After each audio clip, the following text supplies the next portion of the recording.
Hello friends, स्वागत है आपका इस वीडियो में। फ्रेंड्स, इस वीडियो में हम लोग एक्सरसाइज 17B का क्वेश्चन सॉल्व करेंगे। तो चलिए स्टार्ट करते हैं। देखिए लिखा है mark against the correct answer in each of the following. इसमें आपको सही ऑप्शन में टिक लगाना है, ठीक है। तो पहला क्वेश्चन है the sum of all the angles of a quadrilateral is. Quadrilateral के सभी एंगल का सम कितना होता है? 360 डिग्री होता है, ठीक है। चारों एंगल का जो सम होता है वो 360 डिग्री होता है। फिर दूसरा है the three angles of a quadrilateral are 80 degree, 70 degree and 120 degree. The fourth angle is. देखिए क्वाड्रिलेटरल के 3 एंगल दे दिया हुआ है आपको और चौथा एंगल निकालना है। तो देखिए क्वाड्रिलेटरल इस तरह से होता है, ठीक है। तो 3 एंगल आपको दे दिया हुआ है, चौथा निकालना है। तो चारों एंगल का सम कितना होता है? 360 डिग्री होता है चारों एंगल का सम। और 3 एंगल इतना है तो तीनों को जोड़ लेंगे और 360 में से माइनस कर देंगे। तो कितना हो जाएगा? 0, 7 और 2 9, 9 और 8 कितना हो जाएगा? 17, 17 का 7 कैरी 1, 1 और 1 2, ठीक है। माइनस कर देते हैं तो 0, तो 6 में से 7 नहीं जाएगा तो कैरी ले लेंगे तो हो जाएगा 16, 16 में से 7 जाएगा तो कितना हो जाएगा? 9 और ये हो गया 2, 2 में से 2 गया तो 0, तो बच गया 90 डिग्री। तो 90 डिग्री है सी में, तो सी ऑप्शन सही हो जाएगा। फिर तीसरा है the angles of a quadrilateral are in the ratio 3:4:5:6। The largest of these angle is. तो सबसे लार्जेस्ट एंगल आपको बताना है और क्वाड्रिलेटरल के सभी एंगल का रेशियो दे दिया हुआ है। तो जिसका रेशियो बड़ा होगा वही एंगल बड़ा होगा, इससे जो एंगल बनेगा वही एंगल बड़ा होगा, ठीक है। तो चारों एंगल का सम कितना होता है? 360 होता है, अभी बताया। और ये अभी रेशियो में है तो इन सबको जोड़ने पर भी 360 आना चाहिए। मतलब कि रेशियो में ही इसको लिखने के लिए क्या लिख सकते हैं? इन सबको जोड़ के इक्वल टू 360 लिख सकते हैं, ठीक है। तो ये अभी रेशियो में है तो इसको सब में x लगा देंगे तो 3x, 4x, 5x, 6x हो जाएगा। तो सबको जोड़ेंगे तो कितना हो जाएगा? 4, 3, 7, 7, 5, 12, 12 और 6 18, 18x, ठीक है। 18x equal to 360। तो x का वैल्यू कितना आ जाएगा? 360 अपॉन 18, 18 से 360 कट जाएगा 20 बार में, ठीक है। x का वैल्यू आ गया 20 डिग्री। तो 6x से सबसे बड़ा एंगल निकलेगा तो 6x को क्या लिख सकते हैं? 6 इंटू एक्स। तो x है 20 डिग्री तो 20, तो 20 इंटू 6 कितना हो जाएगा? 6 दूना 12, 120।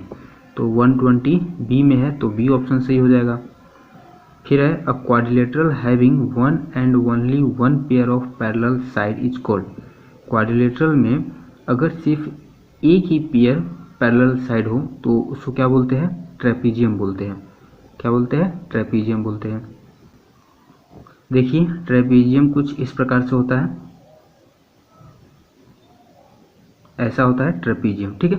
तो इसमें ये बोला हुआ है कि only one pair of parallel side, एक ही पेयर पैरेलल होगा। तो ये और ये दोनों पैरेलल है और ये दोनों पैरेलल नहीं है। तो ऐसा क्वाड्रिलेटरल क्या बोलते हैं? ट्रेपीजियम बोलते हैं, ठीक है।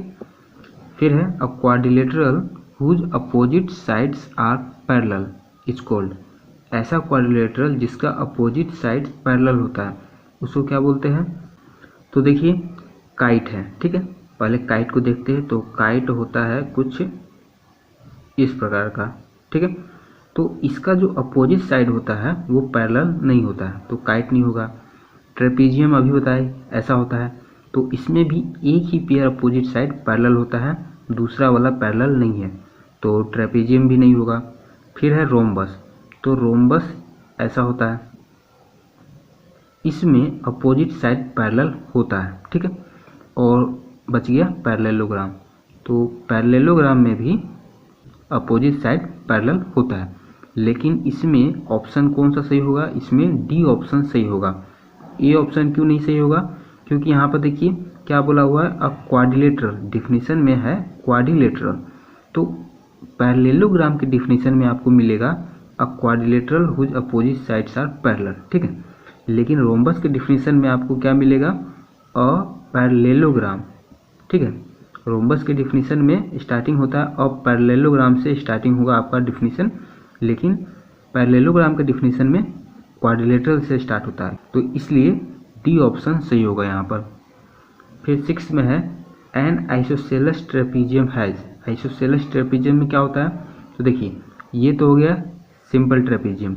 आइसोसेलेस ट्रेपीजियम में क्या होगा कि जो नॉन पैरेलल साइड होता है, नॉन पैरेलल साइड कौन सा है, ये है और ये है, पैरेलल नहीं है ये दोनों साइड, तो ये दोनों साइड इक्वल होता है।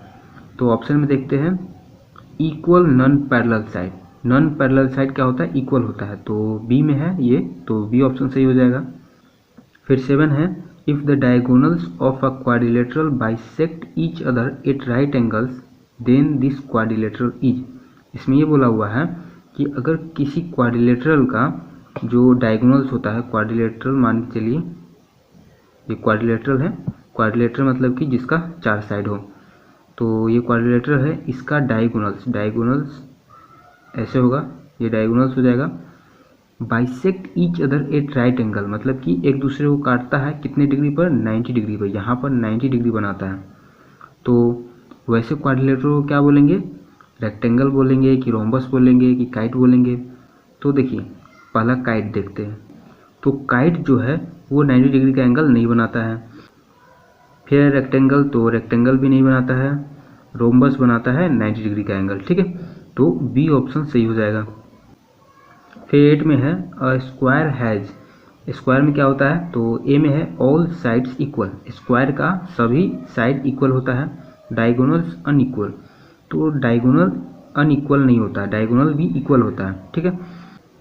फिर वे में देखिए all sides equal and diagonals equal, side भी इक्वल होता है और डायगोनल्स भी इक्वल होता है, तो बी ऑप्शन सही हो जाएगा, ठीक है। फिर 9 में है a quadrilateral having 2 pairs of equal adjacent sides but unequal opposite sides is called a dash. तो इसमें क्या बोला हुआ है कि 2 पेयर एडजेसेंट साइड इक्वल होगा लेकिन अपोजिट साइड इक्वल नहीं होगा, उसको क्या बोलेंगे, तो उसको बोलते हैं, क्या बोलते हैं, काइट बोलते हैं। देखिए काइट में क्या होता है कि एडजेसेंट साइड, ये दोनों एडजेसेंट साइड हुआ, एडजेसेंट साइड किसको बोलते हैं, बगल वाले साइड को एडजेसेंट साइड बोलते हैं। तो 2 पेयर एडजेसेंट साइड इक्वल होगा, तो ये दोनों साइड इक्वल है, बगल वाला है, एक तो ये पेयर हो गया और एक पेयर ये हो गया, तो 2 पेयर एडजेसेंट साइड इक्वल हो गया, लेकिन इसमें अपोजिट साइड जो है वो इक्वल नहीं होता है, ये दोनों अपोजिट साइड हुआ तो ये दोनों इक्वल नहीं होगा, तो इसका आंसर हो जाएगा काइट, ठीक है। फिर 10 में है what do you mean by a regular quadrilateral. Regular quadrilateral से आप क्या समझते हैं, तो रेगुलर क्वाड्रिलेटरल किसको बोलते हैं, जिसका सभी साइड्स इक्वल होगा, ठीक है, और एंगल्स भी इक्वल होगा, उसको बोलते हैं रेगुलर क्वाड्रिलेटरल। तो सभी साइड्स इक्वल किस में होता है, देखिए रोम्बस में सभी साइड्स इक्वल होता है, स्क्वायर में भी सभी साइड्स इक्वल होता है, ट्रेपीजियम में नहीं होता है, रेक्टेंगल में नहीं होता है, तो ये दोनों बच गया।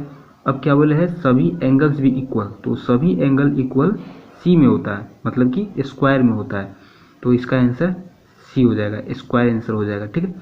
तो ये एक्सरसाइज कंप्लीट हो गया, मिलते हैं नेक्स्ट वीडियो में, तब तक के लिए धन्यवाद।